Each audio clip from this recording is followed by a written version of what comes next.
All right, get ready, because today we're building the ultimate morning routine, and this one is specifically designed to supercharge your English learning. We're going deep on this one, folks. Like, Wow. think of us as your guides to really break down a popular routine from the Speak English with Class YouTube channel. Yeah, we're going to figure out what really works. Yeah, and the video is called English Podcast for Learning English, my productive morning routine English Leap podcast. Catchy title. Yeah, and what I think is so interesting about Evan and Aaron, the hosts of that show, is that they're really open about how they struggle with their mornings. Relatable. It makes it so relatable, like they've really figured out a system for real people. Yeah, no, perfectly curated Instagram lives here. Exactly. Okay, so let's talk about the big why. Okay. Why are mornings so important for language learning? Like, isn't any time a good time to practice? Well, you can think of it like this. Your brain is a muscle, right? And after a good night's sleep, your brain is warmed up and ready to hit the gym. I like that analogy. So certain cognitive functions like working memory and attention span actually pick in the morning. Oh, wow. So you're really harnessing your brain's prime time for maximum learning gains. So it's not just about squeezing in practice, Okay. it's about being strategic. It's about strategy. Okay. Absolutely. But let's be real, mornings can be a battleground, right? Even for dedicated language learners. What are some of those obstacles that can trip us up in the morning? Well, Evan and Aaron really hit the nail on the head with this one. Yeah? They highlight three main culprits: late nights, lack of preparation, and overscheduling. The three big ones. And, when it comes down to it, they all kind of boil down to a lack of intentionality. I'm super guilty of the late night scroll. Oh, yeah. It's like a black hole of social media and cat videos. Oh, tell me about it. And then I wonder why my alarm feels like a personal attack. Right. It's so easy to fall into that trap, especially with our devices and all of the constant stimulation. But think about how much sharper your focus could be with even an extra 30 minutes of sleep. That's a good point. Yeah. And then there's the morning scramble. I swear I spend more time searching for my keys than I do actually eating breakfast. That's the classic lack of preparation. Oh, yeah. It's like trying to bake a cake without gathering all of your ingredients first. Yeah. You're just setting yourself up for stress. Oh, it's so true. Yeah. And let's not forget the overachiever's nemesis, overscheduling. Oh, yeah.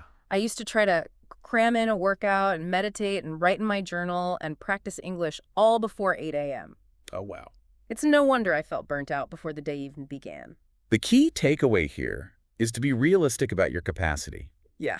Trying to do too much at once can actually hinder your productivity. That's so true. So it's really important to pinpoint your biggest morning obstacle, Okay. and then we can strategize on how to tackle that.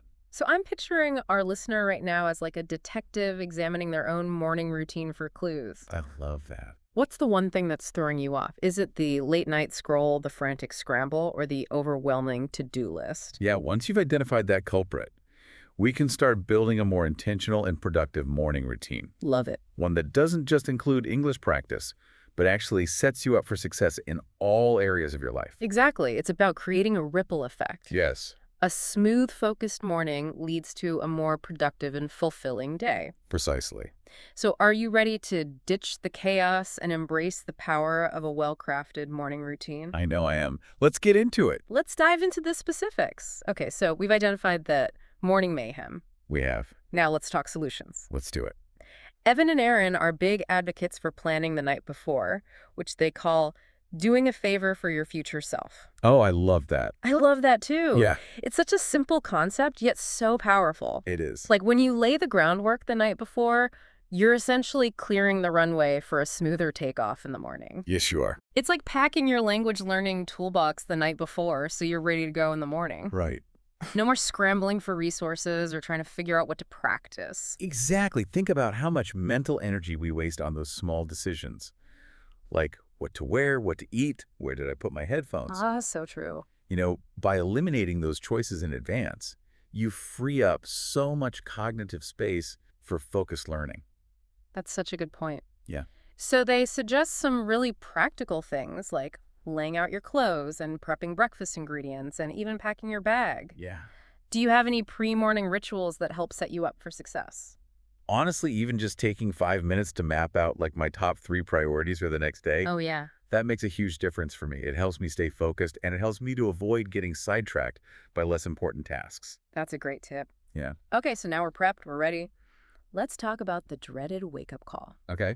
I'll admit, I used to set my alarm for like some ungodly hour, Okay. thinking it was the key to productivity. Right. It usually just ended with me hitting snooze like a dozen times and feeling groggy all morning. I think it's a common misconception that you need to become like an extreme morning person to have a productive routine. Yeah. The key is to find a wake-up time that aligns with your natural sleep cycle and Yeah. allows you to feel rested and energized. So no more torturing ourselves with 5 a.m. alarms. No more 5 a.m. What alarms. a relief. Right. So start by shifting your wake-up time in small increments, like 15, 30 minutes earlier than usual. Exactly. Your Yeah. body will adjust gradually, and you'll be less likely to experience that dreaded sleep inertia. Yeah. Small changes, big impact.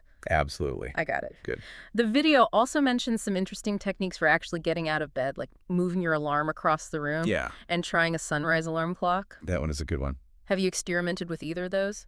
You know, I haven't tried moving my alarm across the room, but I am a huge fan of the sunrise alarm clock. Oh, Yeah, it mimics the gradual brightening of natural sunlight, which is so much gentler on your sleep-wake cycle than a jarring alarm sound. oh, that makes sense. Plus, it actually helps to regulate your circadian rhythm, which can improve your sleep quality overall. So it's like easing into the day instead of being jolted awake. Exactly. Okay, so we're up, we're dressed, we're hopefully feeling somewhat human. Awfully. And now, Evan and Aaron introduce a concept that might surprise some people, mindfulness. Mindfulness. I know it sounds a bit woo-woo, but before you roll your eyes, hear me out.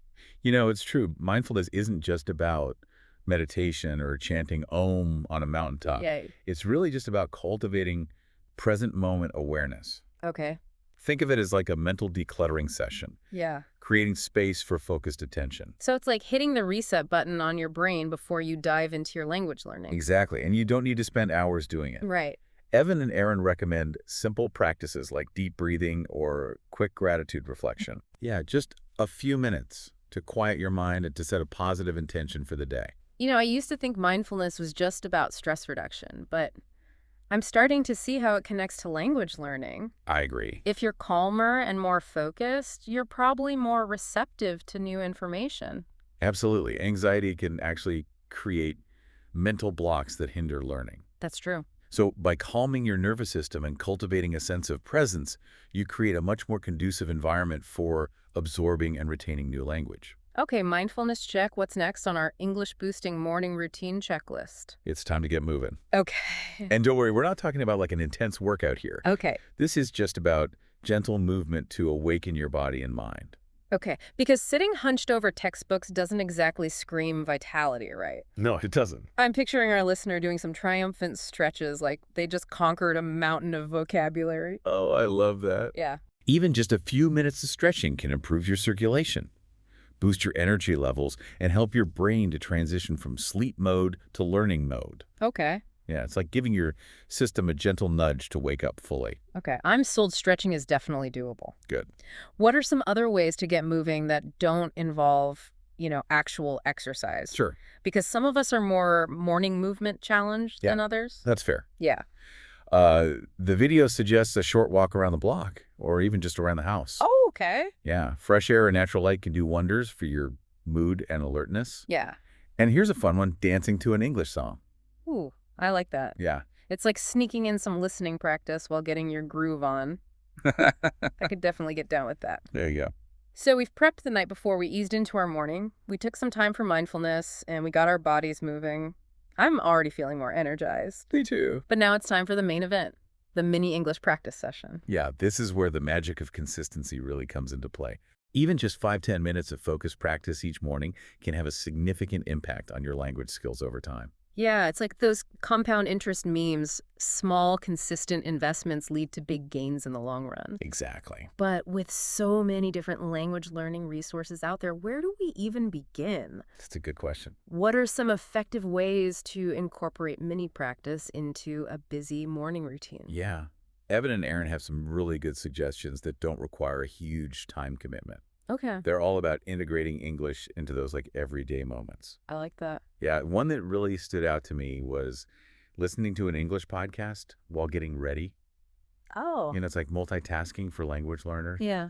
You're getting dressed and immersing yourself in authentic English conversation. Oh, I could totally see myself doing that, like while sipping my coffee. Exactly. And speaking of coffee, they also recommend reading a short article from an English news website. Yeah. It's a quick way to stay informed and expand your vocabulary at the same time. And I love how they emphasize finding resources that genuinely interest you. Oh, yeah. If you're passionate about a topic, you'd be so much more engaged and motivated to learn. Yeah. So whether it's sports technology or even celebrity gossip, find something that sparks your curiosity in English. Absolutely. Learning shouldn't feel like a chore. It should be fun and relevant to your interests. Exactly. Okay, what about speaking practice? I know a lot of learners struggle with finding opportunities to speak English outside of like a classroom setting. Right. What do they suggest? Well, the video has this really fun suggestion: talk to yourself in the mirror. Oh, I know it sounds a little silly, yeah, but it's a great way to build confidence and fluency without feeling self-conscious. that's a good point. Yeah, you can describe your surroundings, you can narrate your actions, you can even practice a presentation. It's like having your own personal English tutor, but without the judgment. Exactly. I love it. And of course, there's the classic journaling in English. It's a great way to reflect on your learning, track your progress, and even practice your writing skills. Right. And they recommend just keeping it short and sweet. Just a few sentences about your goals for the day, what you're Mm. grateful for, or even like a summary of something you learned in English. Perfect. So we've covered a lot of ground here. We've talked about the why, the how, and even the what of creating an English boosting morning routine. But before we wrap up, I want to touch on one more crucial aspect: tracking your progress and celebrating those wins. Yes. Accountability is so important, especially when you're trying to establish new habits. Yeah. Evan and Aaron recommend using a habit tracker to visually monitor your consistency. Oh. Seeing those check marks can be incredibly motivating. Yeah, it's like a visual reminder of your commitment to your language learning journey. Exactly. You can also use a journal to just jot down your thoughts and reflections on what's working well and what you might want to adjust. Absolutely. Flexibility is key. Your ideal morning routine might evolve over time as your needs and preferences change. Right. The important thing is to find a system that supports your goals and makes you feel empowered. I agree. So what are you excited to try, and how will you make it your own? Maybe you'll pair your coffee with a dose of English news, or turn your morning commute into like a mobile language lab. Yeah. The possibilities are endless. They are. Remember, even small changes can make a big difference. So true. The key is to start small, stay consistent, and enjoy the journey. Exactly. This isn't about becoming a superhuman morning person. It's about finding what works for you and making those small, consistent efforts that add up over time. So go forth and conquer those mornings. Language learners, you got this.